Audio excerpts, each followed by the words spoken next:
You found it. Your home for the best content on your favorite team, the Fighting Tigers of LSU. Do us a favor, subscribe to the channel, leave your comments below, and be sure to smash that like button.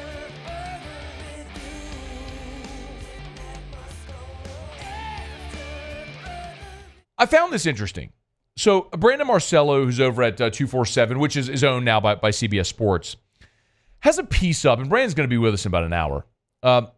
He's got a piece up that is looking at net ratings and player totals for every Power 4 team. So what he did was he looked at the average transfer rating, the transfers in, the transfers out, and looked at a net rating gain.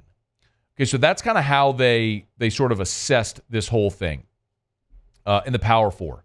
So again, it's to say it's not as simple as just saying how many players did you lose, how many players did you gain, but the quality of the players you lost versus the quality of the players you gained to look at your net recap, for example. So, or your net gain. So, for example, in the ACC, so he did this for the Power 4. Every team in the Power 4, obviously there's no Pac-12 anymore. Florida State was at the top. 22 transfers out, but they brought in 17 transfer, and their average rating was 89.35, so their net rating gain was 3.6. Their roster increased by 3.6 points. So, for example, followed by NC State, Boston College, so on. Clemson at the very bottom in the ACC because they lost 12 guys in the portal and didn't bring in anyone in the portal. So, because you didn't bring in anybody, you can't have a net. It would just be the players that you lost. So, anyway. Naturally, I was going to go look at the SEC and see how all of this transpired.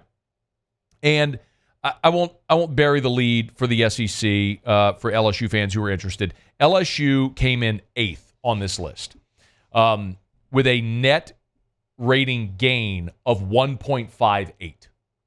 And I'll put some perspective on that. LSU saw 27 players leave, and they gained 9 transfers, with an average transfer rating of 89. For context, Texas was number 1 on this list with an average transfer rating of 90.73. So not a giant disparity there in that rating, but Texas had 25 leave and brought in 11. So they had 2 fewer leave and gained 2 more. So it's a 4-player differential, slightly above average. So Texas was number 1 on the list. So a couple of things here. When I saw LSU 8th on this list, I thought to myself, that's exactly what Brian Kelly's strategy is. As he's talked about so many times, build your roster through the high school rankings, develop those high school prospects when they get to campus, and then supplement in the portal. What you don't want to see, what Brian Kelly doesn't want to see is Ole Miss. Ole Miss, by the way, is 4th on this list. 25 players out, 24 players in.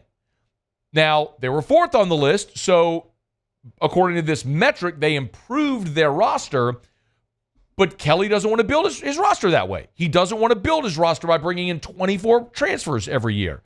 South Carolina was similar. 27 out, 22 in. Way too much flux. That's not, and again, I don't know if it's going to work. I've been very clear on this. I don't know if Brian Kelly's portal approach is going to work. Maybe what proves to work is Lane Kiffin's strategy, which is when you see the opportunity, go ham in the portal, spend your money, buy your roster, and see if you can win with it. Maybe it works. Only time and a larger sample size will tell us that.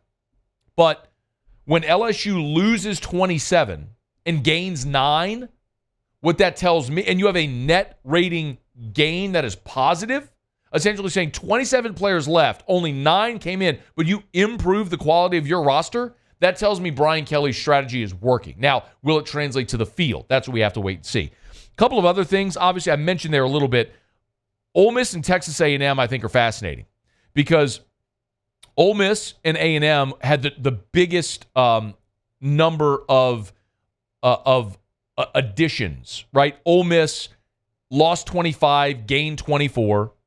A&M lost 31 and gained 28. Ole Miss 4th, A&M 12th as far as the net rating gain. So both, for different reasons now, A&M lost Jimbo Fisher, and so they had massive turnover on their roster. So they had to add a ton of players. But the quality of player, there's a big gap. So Ole Miss gained by 2.74. A&M gained by 0.47. So barely, their roster is just barely better than it was. We talked about Texas. These are my takeaways. We talked about Texas being number one on the list. And like they've got comparable numbers to LSU with the numbers out, numbers in. They just added better talent very clearly, which is why their net rating gain was a 3.93. The other thing that stood out to me is where Alabama fell on the list. Because where Alabama fell on the list as we go through it, Texas was 1, Missouri was 2, Tennessee 3, Ole Miss, Georgia, Kentucky, South Carolina, LSU, Auburn, Florida was 10th, still not to Bama. Arkansas, A&M, Oklahoma, Mississippi State, Vanderbilt, and right there at the bottom is where you find the Alabama Crimson Tide. Hey, Muse, I got a question for you. What's that? When was the last time in your life that you ever saw Alabama ranked behind Ole Miss in anything? It's been a long time, probably, maybe ever. Never! Until now.